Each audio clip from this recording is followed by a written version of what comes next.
नमस्कार, आर्या न्यूज में आप सभी का स्वागत है। मैं हूं आपके साथ प्रियंका तिवारी। पश्चिम बंगाल में पंचायत चुनाव के दौरान हिंसा देखने को मिली।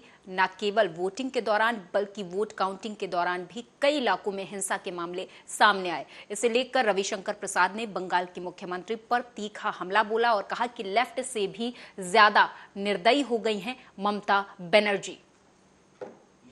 ममता जी, क्या हो गया आपको? Today I would like to gently remind Mamta ji about her own evolution in the polity of Bengal, in the politics of India. आप तो फाइटर थी ना, लेफ्ट के खिलाफ आपने फाइट किया था ना। आप यहां सीएम बनी, हम लोग को भी खुशी हुई कि जो 27 साल का था ना लेफ्ट का राज, 34 years of left misrule, arrogance, despotic, ugly, cruel, उसको आप हरा के आए। ये क्या हो गया ममता जी कि आप तो उससे भी आगे बढ़ गई? ममता जी, why you have your politics has become uglier than the politics of left? Brijlal ji, I met. Mamta ji, I repeat, why your politics has become uglier than the politics of left? Why your politics has become more full of atrocity, which was not even evident during the left rule? ये क्या कर दिया आपने? इसका जवाब तो ममता जी आपको देना पड़ेगा।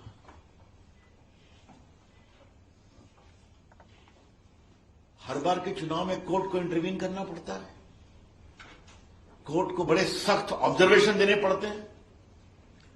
सुप्रीम कोर्ट तक अपनी चिंता व्यक्त कर चुका है। वो सारे कोर्ट के ऑर्डर मेरे पास हैं, आप सभी जानते हैं, तो मैं उसको रेफर नहीं करने जा रहा हूं। ममता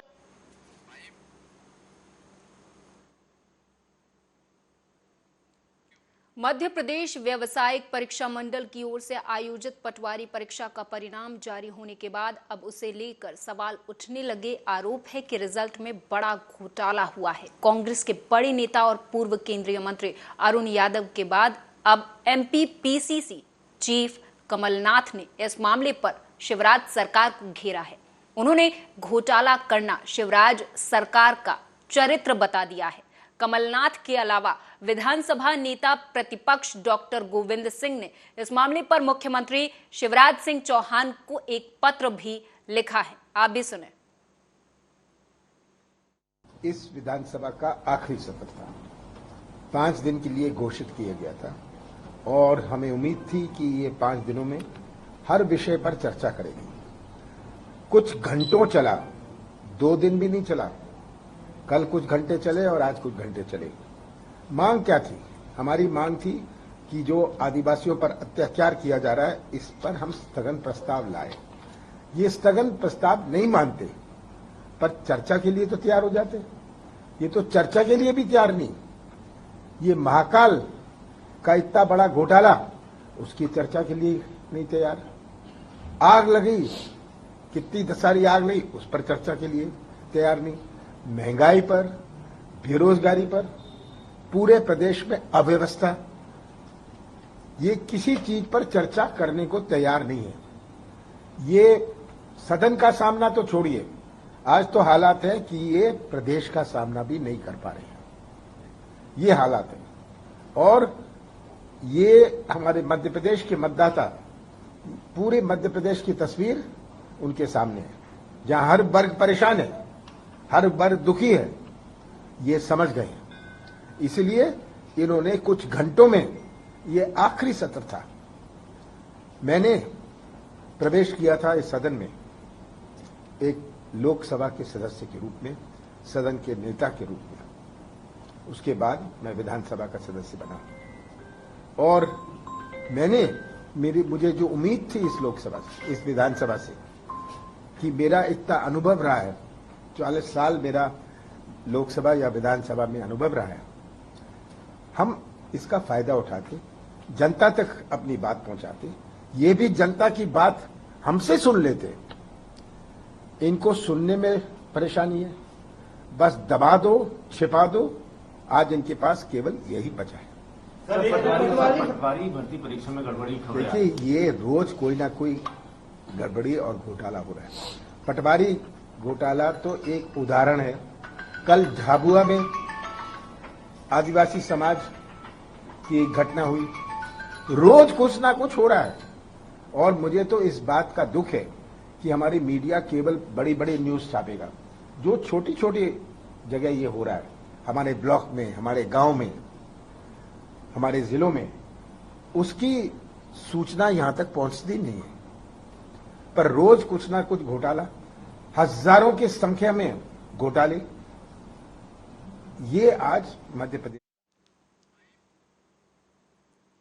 तो वहीं आपको बता दें कि हिमाचल प्रदेश में बारिश की वजह से तबाही मची हुई है। सैकड़ों हजारों लोग बारिश की वजह से फंसे हुए हैं। वहीं खुद हिमाचल के सीएम सुखविंदर सिंह सुक्खू भी पल पल की स्थिति पर नजर बनाए हुए हैं। हिमाचल के बारे में बात करते हुए सीएम ने कहा कि चंद्रताल में थोड़ा चुनौती जरूर है, लेकिन स्थिति अभी कंट्रोल में है और हमने 2 मंत्री चंद्रताल के लिए भेज दिए हैं। सबसे कठिन निकासी चंद्रताल की है। इस दृष्टि से हम कोशिश कर रहे हैं कि फंसे हुए लोगों को जल्द ही निकाल लिया जाए। चुनौती है, लेकिन स्थिति कंट्रोल में है और हमने 2 मिनिस्टर चंद्रताल के लिए भेज दिए, जगत सिंह नेगी जी, क्योंकि वो ट्राइबल कैलेमिटीज और ट्राइबल एरिया से वाकिफ है, और इसके अलावा संजय बस्ती जी को भेजा है। वो आज चंद्रताल पहुंचने की कोशिश करेंगे और मेरा ये मानना है कि सबसे टफ इवैक्यूएशंस कहाँ की है तो वो चंद्रताल की है, और इस दृष्टि से हमने कोशिश कर रहे हैं कि उनको हम जल्दी निकाल लें। मनाली में हम थोड़ा ट्रैफिक स्लो चल रहा है, लेकिन काफी गाड़ियों को हम निकाल रहे हैं। मनाली की स्थिति ठीक है। स्पीति में सिरसू की स्थिति ठीक है। वहाँ जितने भी बच्चे हैं उनको निकालने का हमने प्रावधान कर दिया है। मेरा मानना है कि अब स्थिति थोड़ी कंट्रोल में है। जो इंफ्रास्ट्रक्चर वाली स्थिति है वो तो अभी हम मिनिस्टर्स की ड्यूटी लगाई है, लेकिन पोजीशन उसको सुधरने में काफी समय लगेगा। चुनौती है। उधर उद्धव गुट के नेता और सांसद संजय राउत ने देवेंद्र फडणवीस पर जमकर हमला बोला। उन्होंने कहा कि देवेंद्र फडणवीस जो बोल रहे उनकी वो निराशा है। जो कल मुख्यमंत्री थे अब वो 2 डिप्टी सीएम के साथ काम कर रहे हैं। जो महाराष्ट्र राजनीति और प्रगति में सबसे ऊपर था वो महाराष्ट्र आज देवेंद्र फडणवीस और उनके लोगों के राज में इतना नीचे आ गया है। इसका जवाब उन्हें देना पड़ेगा। उन पूरे महाराष्ट्र को कलंकित करने का काम ये लोग कर रहे हैं। देवेंद्र जी जो बोल रहे हैं उनका फ्रस्ट्रेशन है, निराशा है। सत्ता में है, लेकिन जो कल तक मुख्यमंत्री थे, बॉस थे, अब उनकी हालत क्या है? 2 डिप्टी सीएम के साथ देवेंद्र जी काम कर रहे। ये मुख्यमंत्री उनको इतने जूनियर थे, उनके हाथ के नीचे काम कर, और पूरी सरकार दिल्ली से चल रही है। तो एक फ्रस्ट्रेशन में देवेंद्र फडणवीस ये सब बातें कर रहे। देवेंद्र जी और उनके लोगों ने महाराष्ट्र के राजनीति का स्तर इतने नीचे लाया है। जो महाराष्ट्र राजनीति में, प्रोग्रेस में, सब में ऊपर नंबर 1 था, उनके राज में इतना नीचे आया है। तो उनका जवाब उनको हिसाब देना पड़ेगा। उनके कार्यकाल में भ्रष्टाचार इतना बड़ा, जब उनको भ्रष्टाचार के बारे में पूछे उनके लोगों के, तो जवाब नहीं देते। हमने उनको पूछा, राधाकृष्ण विखे पाटिल के अकाउंट पे, झाकिर नाइक के अकाउंट से 2-4 करोड़ रुपए आए हैं, चौकसी करो, जांच करो। पूरे महाराष्ट्र। मुरादाबाद से खबर है, जहां पर आर्या न्यूज की खबर का बड़ा असर हुआ। दरअसल बता दें कि शिक्षा के मंदिर में ही बच्चों के भविष्य के साथ खिलवाड़ होता हुआ एक बार फिर से देखने को मिला है, जिसका वीडियो अब सोशल मीडिया पर जमकर वायरल हो रहा है। दरअसल इस वीडियो में देखा गया कि किस तरह से कंपोजिट्स प्राइमरी स्कूल में बच्चों से चाय मंगाई जा रही थी। तो वहीं जब इस वायरल वीडियो के बारे में अधिकारियों से बात करने की कोशिश की गई तो वो कैमरे के सामने आने से भी कतराते हुए नजर आए। तो वहीं जब इस खबर को आर्या न्यूज ने प्रमुखता से दिखाया, तब जाकर ये कहा जा रहा है कि लापरवाही बरतने वाले अध्यापकों के खिलाफ जल्द बड़ी कार्रवाई की जाएगी। जैसे मैटर अभी संज्ञान में आपके द्वारा लाया गया है, तो मैटर को मैं खंड शिक्षा अधिकारी बिलारी से इस पूरे मैटर की जो है एक विस्तृत रिपोर्ट मंगा के जो है पूरी जो भी इसमें होगा विभागीय कार्रवाई में रिपोर्ट आने के बाद ही करूंगा। अभी खंड शिक्षा अधिकारी से मैं फोन पे ही वार्ता कर लेता हूं और एक लिखित भी उनसे जो है पूरे डिटेल मैटर की रिपोर्ट एक मंगा के फिर जो भी आवश्यक कार्रवाई होगी मैं करता हूं। ये जो अपने खंड शिक्षा अधिकारी है वहाँ उनके संज्ञान में कल से ही मामला चल रहा है, अभी तक कोई रिपोर्ट ऐसी जानकारी नहीं आई है। मैं उनको जो है लिखित में इस प्रकरण की पूरी रिपोर्ट मंगाता हूँ और फिर उसके बाद जो भी उनकी व्याख्या आएगी, जो भी उनकी रिपोर्ट कहेगी, उसके हिसाब से नियमानुसार विभागीय कार्रवाई में संबंधित के विरुद्ध फिर करता हूँ। कितना समय लग सकता है? रिपोर्ट मैं खंड शिक्षा अधिकारी से भेज दूंगा, आज ही शाम को लेटर में जारी करा दूंगा, नहीं तो कल मैं भी जारी करा के तत्काल रिपोर्ट 2 दिन में मंगा के मैं फिर पूरी रिपोर्ट के हिसाब से जो भी रिपोर्ट में आएगा उससे अकॉर्डिंग में। एमपी के छिंदवाड़ा में आदिवासी समाज ने चौरई थाने का घेराव किया। दरअसल आदिवासी भूमिका और सतरंगी झंडे को लेकर विवाद हुआ था, जिसे लेकर नाराज आदिवासी समाज ने बीजेपी नेता के खिलाफ एफआईआर दर्ज करने की मांग की। तो वहीं जब रिपोर्ट दर्ज नहीं हुई तो नाराज आदिवासी समाज ने थाने का घेराव कर दिया और थाने के सामने ही प्रदर्शन करने लगे।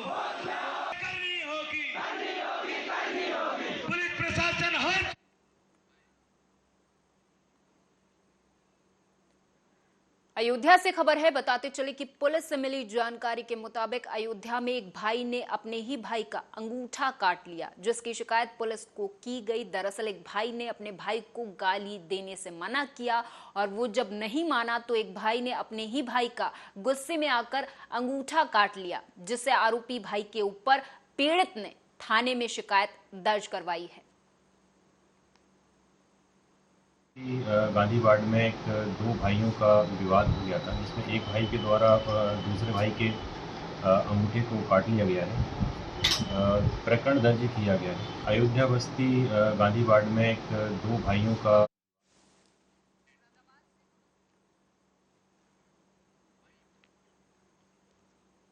बुलंदशहर के अस्पताल में उपचार के दौरान महिला की मौत हो गई। तो वहीं इस दौरान महिला की मौत पर एक तरफ जहां परिजनों में कोहराम मच गया, तो वहीं दूसरी तरफ मृतक महिला के परिजनों ने अस्पताल के डॉक्टर और स्टाफ पर गलत इलाज करने का आरोप लगाया है और पुलिस से न्याय की मांग की है। बता दें कि परिजनों का कहना है कि गलत इंजेक्शन लगने से महिला की मौत हो गई। हालांकि आपको ये बता दें कि इस दौरान मृत महिला के परिजनों का अस्पताल में हंगामा भी देखने को मिला है, जिसके बाद से डॉक्टर और स्टाफ अस्पताल से फरार हो गए।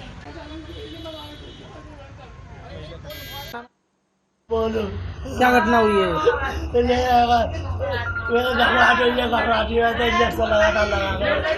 लगाया था इंजेक्शन? वो डॉक्टर ने इंजेक्शन लगाया। कौन सा हॉस्पिटल में? इसी नमूदी आ रही है, किसी में इंजेक्शन लगाई गए, इंजेक्शन लगाए गए। तो क्या दिक्कत थी इनको? इंजेक्शन लगाए गए, सब आगे छोड़ गए।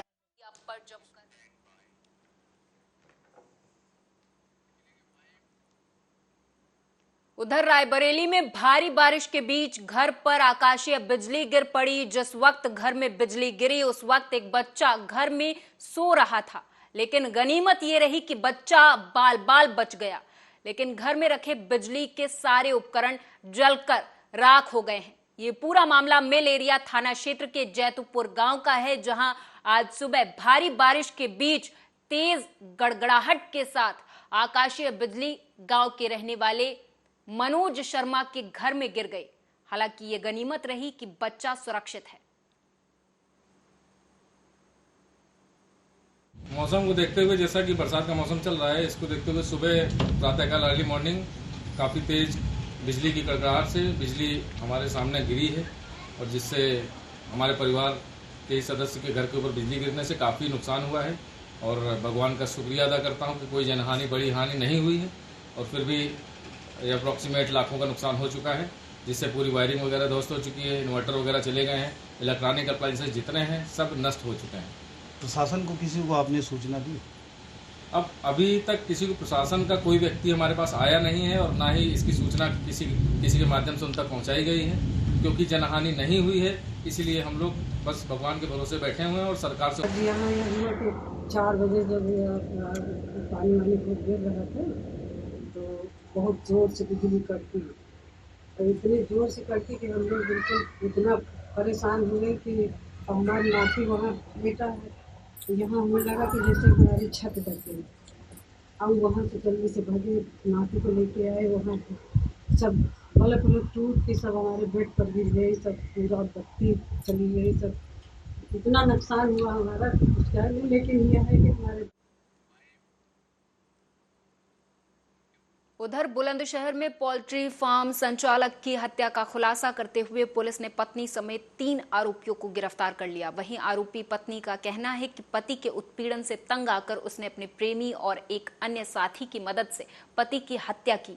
बता दें कि 2 दिन पहले पोल्ट्री फार्म पर गोली मारकर संचालक की हत्या की गई थी। वहीं अरनिया पुलिस और स्वाट टीम ने घटना का खुलासा करते हुए मृतक की पत्नी समेत 3 आरोपियों को गिरफ्तार कर लिया है और हत्या में इस्तेमाल तमंचा और कारतूस भी पुलिस ने बरामद कर लिया है।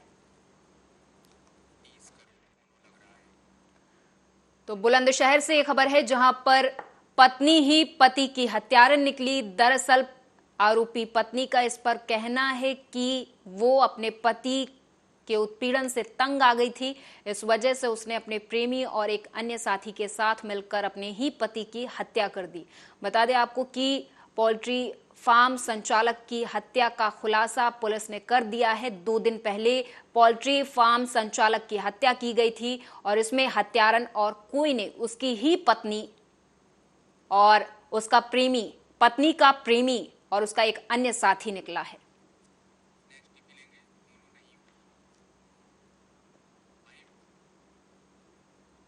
रेवाड़ी के बावल कस्बे में एक वेल्डर की लोहे की एंगल मारकर हत्या कर दी गई। दरअसल आरोप है कि वेल्डर के साथी वेल्डर मनोज पर, बता दें आपको कि इस दौरान लोहे के एंगल से वेल्डर की हत्या कर दी गई है।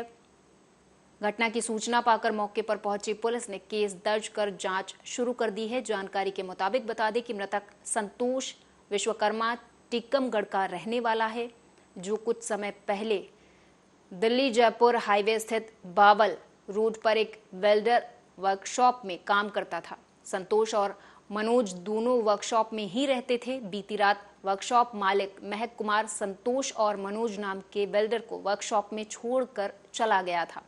दूसरे दिन सुबह जब वर्कशॉप में कर्मचारी आया तो उसने देखा कि गेट अंदर से बंद है और आवाज लगाने के बावजूद दरवाजा नहीं खुल रहा है, जिसके बाद महक कुमार भी मौके पर पहुंचे और देखा कि वेल्डर संतोष विश्वकर्मा मृत पड़े हुए हैं, जिसके बाद तुरंत पुलिस को सूचना दी गई। पुलिस मौके पर पहुंची और छानबीन शुरू कर दी है।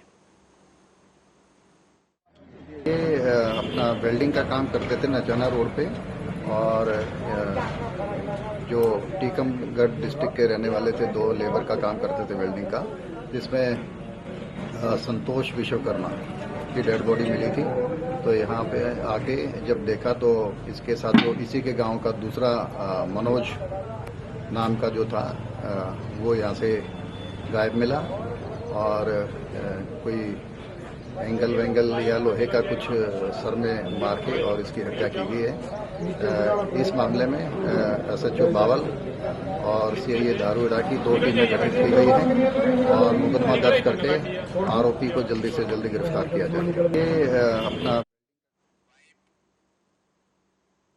उधर फिरोजाबाद शिकोहाबाद नगर पालिका के सभासद भ्रष्टाचार के मुद्दे और 25 सूत्रीय मांगों को लेकर धरने पर बैठ गए। बता दें कि आर्या न्यूज ने इस खबर को प्रमुखता से दिखाया था, जिसका असर भी अब देखने को मिला है। बता दें कि दूसरे ही दिन सभासदों की 25 सूत्रीय मांगों को चेयरमैन, प्रतिनिधि राजीव गुप्ता और अधिकारियों ने मान लिया है। हमारी आज समस्त सभासदगणों द्वारा जो 2 दिवसीय धरना प्रदर्शन हुआ था, उसमें 25 सूत्रीय मांगों में 23 जो मांगे थी वो यूँ साहब ने माना है, जिसको 7 दिनों के अंदर लिखित में पूरा करेंगे। और जो 2 मांगे थी बोर्ड मीटिंग और समितियों का गठन का, वो हमारे चेयरमैन साहब द्वारा बहुत ही जल्द, जब भी नेक्स्ट बोर्ड मीटिंग होगी उसमें समितियों का गठन होगा। इसी आश्वासन के साथ हम लोगों ने धरना प्रदर्शन को समाप्त किया है। अब हम लोग सभी लोग मिलकर इस नगर पालिका के साथ। उधर सिकंदराबाद के औद्योगिक क्षेत्र स्थित अपोलो मैट्रिक्स कंपनी में भीषण आग लगने से हड़कंप मच गया। दरअसल लोहे के पाइप बनाने के दौरान फाइबर की चिमनी में अचानक आग लग गई, तो वहीं आग लगने की वजह से लाखों का सामान जलकर राख हो गया है। बता दें कि आग लगने की सूचना फायर ब्रिगेड की टीम को दे दी गई थी, जिसके बाद सूचना पाकर फायर ब्रिगेड की टीम मौके पर पहुंची और कड़ी मशक्कत के बाद आग पर काबू पाया, लेकिन तब तक लाखों रुपयों का नुकसान हो चुका था।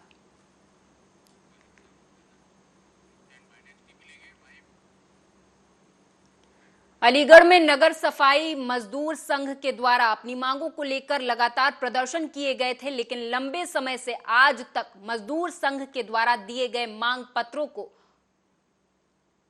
उस पर कोई कार्रवाई नहीं की गई है। यही कारण है कि लंबे समय से मजदूर संघ पूरे तरीके से परेशान नजर आ रहा है।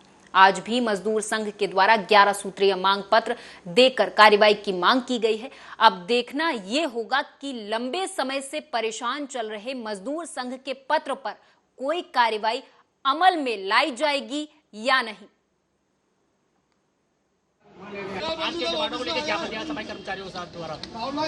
सफाई कर्मियों की कुछ मांगे हैं, इसके संबंध में अभी उन लोगों ने 11 मांगों की एक ज्ञापन नगर निगम को सौंपा है। तो इसमें जो भी उनकी मांगे हैं उसको हम लोग विधिवत रूप से नियमानुसार देखेंगे और जो भी संभव है यथासंभव 72 घंटों में हम लोग प्रयास करेंगे कि उस पर कार्रवाई हो जाए। सफाई कर्मचारी सेवानिवृत्त हो जाते हैं, जो रिटायर हो गए, जिनकी मृत्यु हो गई है। नगर आयुक्त महोदय साहब को 1 महीना हमें सारी मांगों को देते हुए हो गया। हमने अपने लिखित रूप में मांग पत्र दिए हैं, लेकिन 1 महीने के अंदर किसी भी अधिकारी ने हमारा आज जो हमने मांग पत्र दोबारा जो दिया है उसमें हमारी बहुत महत्वपूर्ण चीज़ें हैं, बहुत महत्वपूर्ण मांगे हैं और उन मांगों को बिल्कुल ये हर बार नज़रअंदाज करते चले जा रहे हैं। हमको 1 महीना पहले इनको मांग पत्र दिया था। मांग पत्र पे हम जब भी जाते हैं कहा ठीक है आपसे वार्ता कर ली जाएगी, तो उन वार्ताओं को नहीं कर पा रहे, नहीं करा पा रहे। मध्य प्रदेश विधानसभा मॉनसून सत्र के 2 दिन में अनिश्चितकाल के लिए स्थगित होने पर कांग्रेस प्रदेश अध्यक्ष कमलनाथ ने कहा कि 2 दिन भी सत्र नहीं चला। कांग्रेस की मांग थी कि आदिवासियों पर जो अत्याचार हो रहे हैं उस पर हम स्थगन प्रस्ताव लाएं, लेकिन स्थगन प्रस्ताव के लिए ये लोग तैयार नहीं थे। वहीं कमलनाथ ने आगे कहा कि सत्ता पक्ष महाकाल लोक भ्रष्टाचार, सतपुड़ा में लगी आग और बेरोजगारी, अव्यवस्था, महंगाई, ये किसी पर भी चर्चा करने को तैयार नहीं है। बड़ी और घोटाला हो रहा है। पटवारी घोटाला तो एक उदाहरण है। कल झाबुआ में आदिवासी समाज की एक घटना हुई। रोज कुछ ना कुछ हो रहा है और मुझे तो इस बात का दुख है कि हमारी मीडिया